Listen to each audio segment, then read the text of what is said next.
बदल जाना अच्छा है भटक जाने से।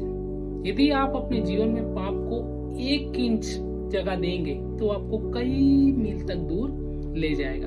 हम पढ़ते हैं लूका की किताब उसका 15 अध्याय उसके 20 वचन में हम उड़ाऊ पुत्र के बारे में बहुत अच्छे से जानते हैं। उड़ाऊ पुत्र जो उसका छोटा बेटा था, उसने अपने पिता से विद्रोह किया और कहा, पिता मेरी संपत्ति जो मेरे हिस्से की है वो मुझे दे दे। और वचन में लिखा है उसके पिता ने बिना उससे वाद विवाद किए उसकी संपत्ति का जो हिस्सा उसका बनता था उसे दे दिया।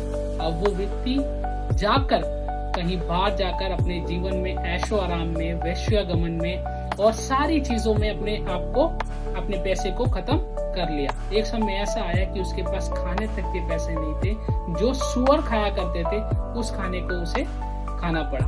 तो मेरे प्रिय परमेश्वर के लोगों को याद आया कि मेरे घर पर मेरे पिता के यहाँ नौकर भी बहुत अच्छा खाना खाते हैं और मैं यहाँ सुअर का खाना खा रहा हूँ। उसके जीवन में एक बदलाहट आई और जब वो भटकने से फिर उसे याद आया कि नहीं, मैं अपने पिता के पास दोबारा जाऊंगा। और वो वापस आया। उसके पिता ने दूर से देखते ही खुश होकर उसे गले लगाया और सेलिब्रेट किया। मैं आपको बताना चाहता हूँ मेरे प्रियो कि उसका जीवन और भी बदतर और भी नाश की ओर चला जाता यदि वो वापस ना आता।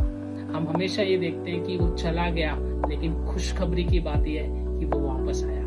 हालेलुया। मेरे प्रियो, आपके जीवन में कुछ भी गलती हुई हो, आपने कुछ भी विद्रोह किया हो, कैसा भी पाप किया हो, आप वहां पड़े मत रहिए। परमेश्वर कहता है वापस आ जाओ। परमेश्वर एक बार फिर आपको मौका देता है, क्योंकि यदि आप पाप को 1 इंच जगह देंगे वो आपको कई मील तक दूर ले जाएगा। तो परमेश्वर चाहता है कि आप भटके, आप बदल जाए और परमेश्वर आपको स्वीकार करने को तैयार है। सबको जय मसीह।